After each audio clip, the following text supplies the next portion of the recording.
What about just a guy who's sexually inexperienced, and you had to basically? I've dated like somebody who's kind of a little bit like that, and it just like doesn't really work in the long term. Exactly. You left. She admitted it. She exposed herself. She's the one who left because she's an alpha female. Let me just ask a quick clarifying question.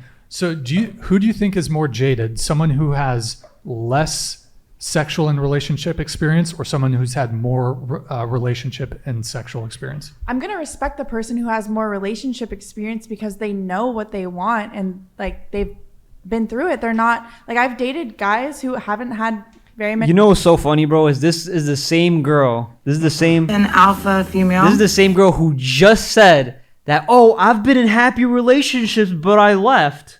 Oh, but they're for other reasons. And I've been in relationships where I left because guys mistreated me. And she's like, I know the difference between a healthy relationship, and guys who mistreat me in a disrespectful relationship. And yet she leaves both of them. You know, like why? Like maybe you're the problem. Common denominator. Exactly. Like Exactly. And they're just so lost. Like they don't know what they even think or what they want for the future. But do you want a man to lead? I don't know. Because I think men. No, I don't. I don't really care about that. Okay. An alpha female. Like, I'm good with leading. You'll lead. Yeah. In the bedroom. You want to though? Yeah. Okay. I'll lead in any sense of the way. I will lead. Absolutely. Anybody that knows me knows that's true. So would you get with a guy who's a virgin? I guess it would be like a deal breaker. You see? No, she wouldn't. She's capping. She would not get with a guy that's a virgin. Stop it. You're lying. You're capping for the camera. Stop. What do you think? You think you telling the truth? I don't know. We'll see what she says. I'm actually curious. Okay. Don't see myself talking to anybody that's like that because like we don't have the same like social circles and ideals. I feel like that would be a little bit weird. I'm 27. Like I feel like I wouldn't meet a guy who's 27 and is a virgin, especially like the people that I know, those social circles that I'm in. Nobody's really like that at this point. So what do you think? I think she is.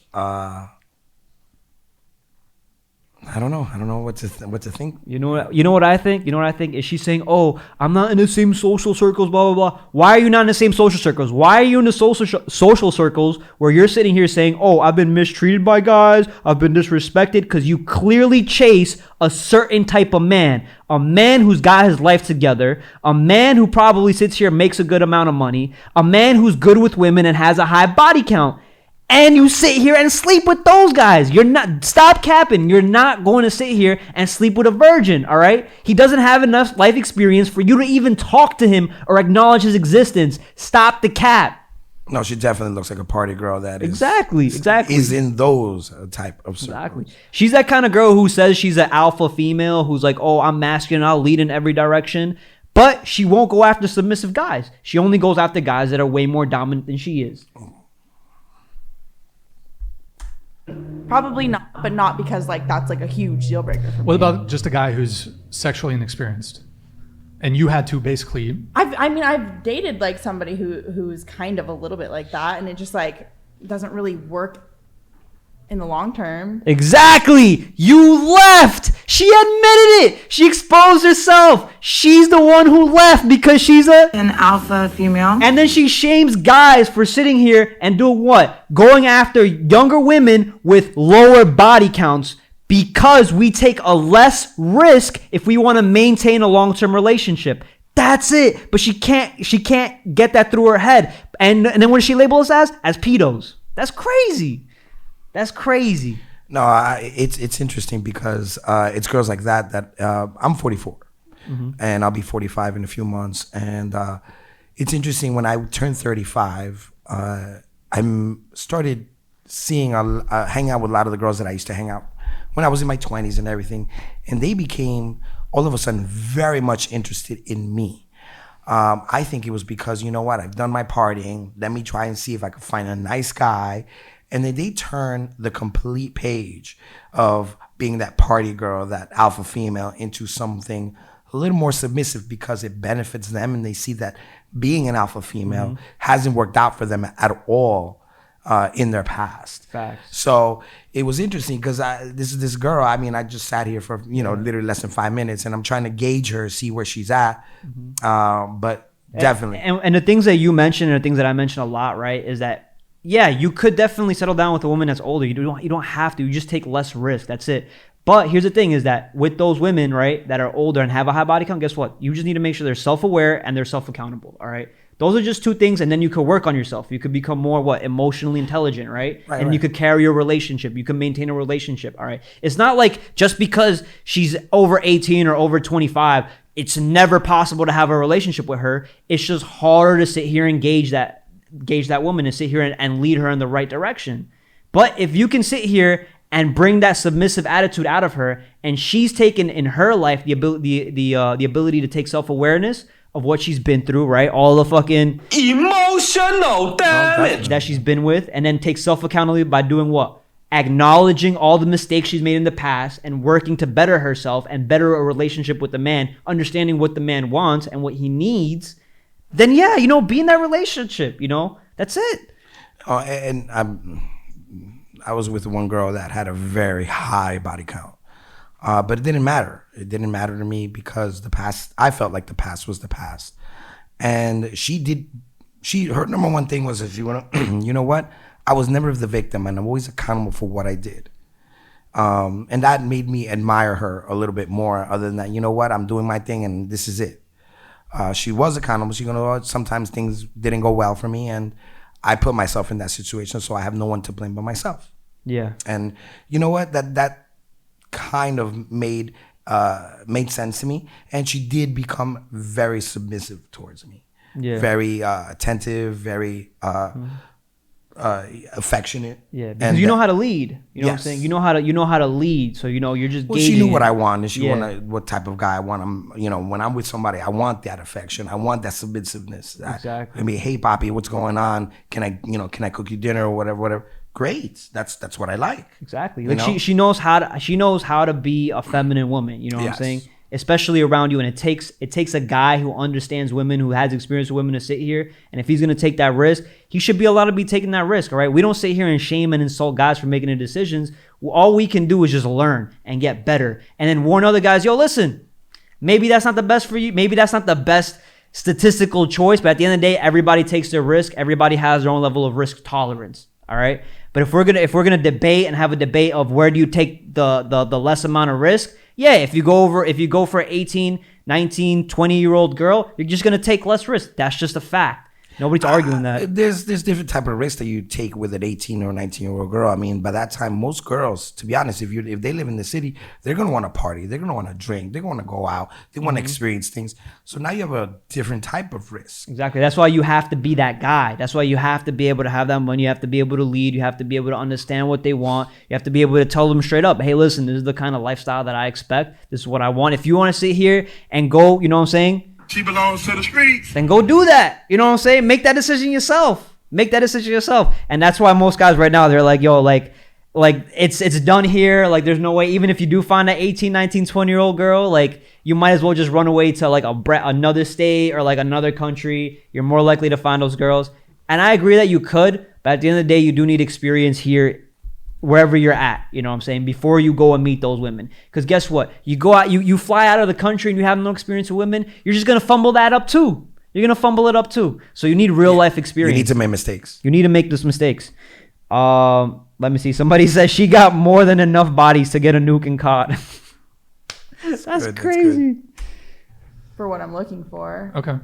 Sorry, and you want to come in here, Chase? Yeah, I want to make my point. Like, have you guys ever heard of the term alpha widowed? Yeah. No. That's some red pill shit that It I don't is. think Emotional damage. Right. So basically, this is the idea that, like, one of the things Tate said in that clip is that a guy can leave an imprint on a woman, right? Do you guys kind of know what he means by that? What was it? That's what I hate about An alpha widow is pretty much like is that kind of girl that sits here and she'll have like the Chad, like she'll be in high school and she'll be so enamored and so in love by this guy and just give everything to him or whatever. She learns from that, then she settles down with a nice guy, you know what I'm saying? The guy that like just makes money, you know what I'm saying? Like he's he's maybe a little bit docile, a little bit passive or whatever, and she gets the house, she gets the kids and all this shit. But then she goes to a high school reunion, and all those emotions stir up because the guy she's with currently isn't as dominant as the guy she used to be with, and she has that like kind of like emotional attachment towards him, so she ends up cheating, pretty much. You know what I'm saying? And that's kind of like what Alpha Widow is. That's what I think Alpha Widow is. I watched a video on it, a girl explaining it. Yeah. It's true though. Yeah. This is the thing. It's Okay, true. what did he say? So I'll explain it to you. So like, if a girl ends up with a guy who she really loves and like he's like the best she's ever had, and you know he gives it to her really good in the bedroom, and like she looks up to him so much. Like I don't know if you guys have been deeply in love with a man who you really respect. But Yeah, like, say definitely. you're with a I guy know that like Alex has too. Okay, so say you're with a guy like that. Like, Emotional Say you're with a guy like damage. that, and then he breaks up with you or whatever it is. Maybe he wants another woman. Women very often, they will almost never forget about that man. And it depends on the woman. Like maybe you guys haven't been quote unquote imprinted in this way, but like, I don't say this from a place of conceit. They definitely have. And what I would say is like we said before, is a woman needs to be self-aware and self-accountable. She needs to understand those things, and she needs to grow emotionally, like intellectually in herself. You know what I'm saying? Like I've had exes where I know like after me, they're going to be thinking of me when they're with their next guy. do you think that that's like specific to guys? Like that happens to guys too. It does. It Like, does. it happens to everybody. It's not gender you're right, specific. But I've No, this just proves that hypergamy is real. You know what I'm saying? That hypergamy is true. If she sits here and she dates a man that's like a leader and makes a lot of money, and then she settles down for like another guy, you know what I'm saying? Like it's in her nature. Like you kind of left it in her. Like she's gonna feel like she's naturally downgrading. You know what I'm saying? It's It's also like when she goes from dating a guy with no car to a car, and then goes back to dating a guy with no car. It's like she's gonna feel that in her lifestyle. She's gonna understand that. You know what I'm saying? Like it's hard. It's hard for her to sit here and be rewired. Like that's the way women biologically are. You know what I'm saying? And they just gotta be, like I said, like they can work on those things. You can through self-awareness and self-accountability. I know a lot of dudes and I know a lot of women. It's extremely common among women, and it's not as common Extremely among dudes. uncommon among like it's. I know a lot of dudes who men. this doesn't happen to. And my point Yeah. my point. When you have a girl that's getting closer to her 30s, like you said, a lot of girls have a lot of baggage, and like they've got demands. They're like, I want a man who's going to commit to me, and you know they might have a lot of thoughts about their exes and stuff, and maybe it's distorted the way that they look at relationships, and it's different from a younger girl who hasn't had a ton of exes that have like affected her in that way. Baggage is real. I just feel like baggage is the real. same. It's the same thing Is with it- men. is that not true? But It's yeah, kind of, we're it's talking about the as same like the thing with men. archetype Like, of like the 35-year-old like wine drinking dog mom. Yeah. You know what I mean? That's Yeah. just like, oh, like all women or all men are like this, like and, like everyone's like this, and I need like these standards. And it's like, okay, like if every single dude that you've ever been with ever had a relationship with, like they're 100% of the problem. Like they take zero accountability for all of that. It's like, come on. Now, I feel you know? like too. Yeah, like, did you wanted to come in with something, right? Yeah, well, Yeah. all I was just gonna say is that for me, I was in a relationship 2.5 years ago, and I really love that person a lot. And I have not been able to be in a loving relationship to that extent because I took away from what I had, right, the good and the negative, right, Yeah. from both sides. And I realized really quickly, I was like, you know what, it's gonna be really difficult for me to like fully fall in love with someone again, and that baggage is hard because Yes, I've that's met what I'm talking about. and I've Exactly. met Emotional damage. This is how I feel on both gender and whatever your sexual, orientation is of them both. You know what I mean? I feel that it's very difficult because I have met guys that I've, casually dated for like maybe 2 or 3 months, 4 months, and they're like, they want to be committed to me. Yeah. They want to fucking get an apartment together. They want to like get Every a dog time. together. Every And time. I'm not present. I'm not there. I Yeah. don't have that same amount of love that I had 2.5 years ago. Yeah, that's And totally it's very understandable. hard because you get so invested in another person. And, I understand. I went through that separation. I understand that person's that person now, and I'm who I am. But I have to realize, like, I can cause issues to other people without realizing it. And Yeah. it's very frustrating, sometimes. You see, at least she admits it. You know what I'm saying? She's self-aware. Here's the thing is that you have to become self-accountable. And just being self-aware of it is not enough.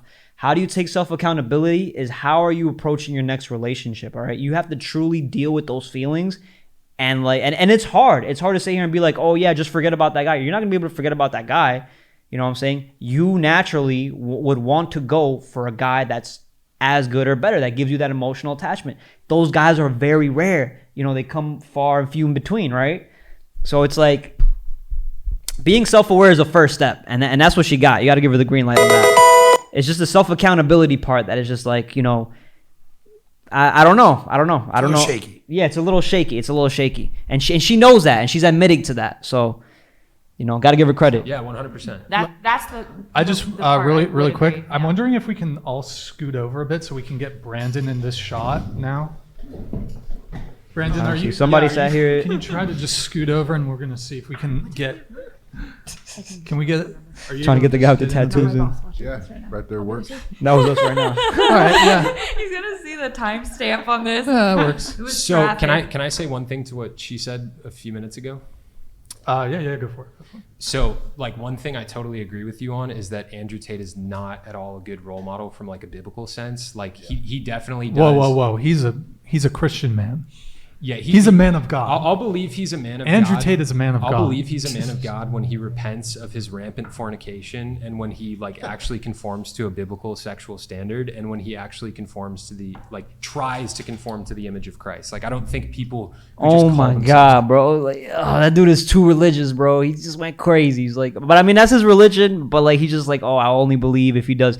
Pretty much, I will only believe he's a man of God if he believes in my religion. That's a little cringe. I'm not going to front. That's a little cringe. What do you think? Oh, definitely. I mean, you in these type of conversations, religion should be not part of the conversation. Yeah, like I could, yeah. I mean, I could respect the fact that, you know, you're a man of standards. You have your own values. You have your own beliefs. You know, I respect those things. You know, I think those things are actually really, really strong, and they show that you have self-discipline. You know, and that you have your own sense of self-discipline. But my only issue with other people that have a religion is like when they try to force it on others, and that's kind of what he's like. I'm only Or willing they to look down upon you. Yeah, I'm only willing to accept you. You know what I'm saying? If you do these things, that's it. It's crazy. Somebody sat here said they have. What's your opinion on dudes who live the lone wolf lifestyle? Be a little more specific in regards to. That's what he said. What's your opinion on? I guess pretty much like kind of like being celibate, or like I guess maybe not going around women, like just like. Well, that's great. Kind of doing As your own long thing. as you have a goal that you're pushing towards, like my career, my Exactly. education, then the lone wolf lifestyle is great because you know what? To be honest, women are a distraction.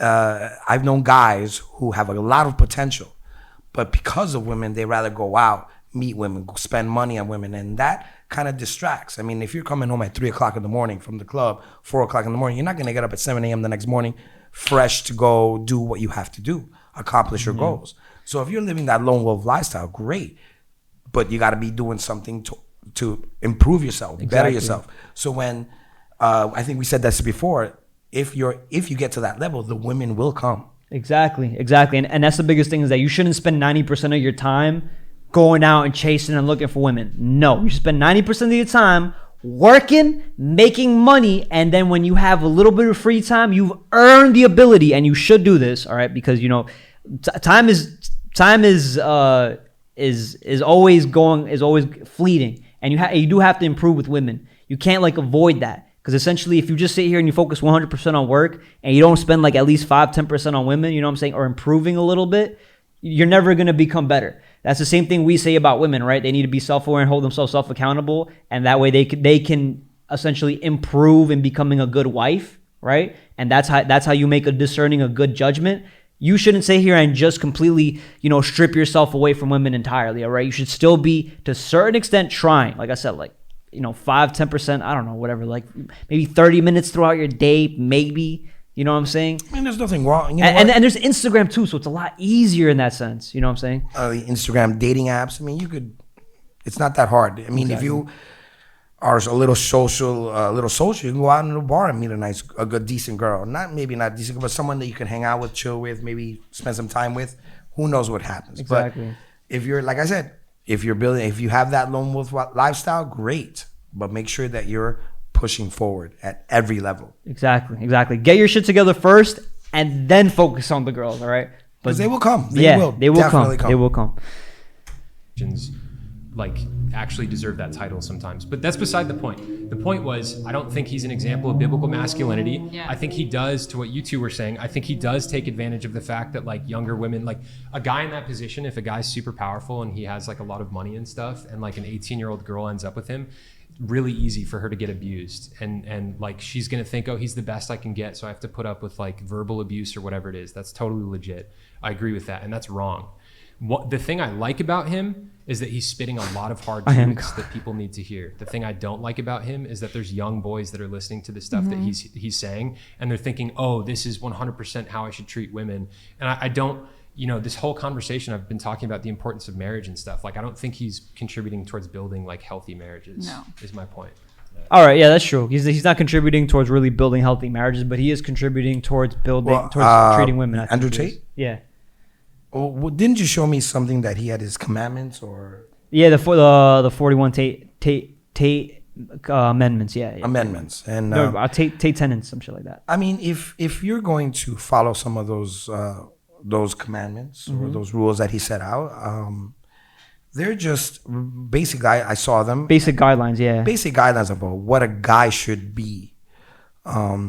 I don't see anything wrong in regards to. Yeah, like he doesn't teach men to disrespect women. Not at all. He teaches them to truly respect them. Like I think, you know, but my thing is like he's just not a good example of like a husband because he's not a husband. You know what I'm saying? And that's where I always say like lead through example. And that's where that guy and that's what that other guy is trying to say. And if that other guy is gonna sit here and make that argument too, then I would ask, are you a husband? Because you look like you're really on a high ground right now. You know what I'm saying? Talking down to somebody.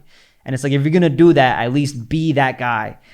Somebody sat here and said, let me see. Lone wolf can't conquer. You need friends and connections and network. There's no such thing as an army of one. That's true. I guess yeah.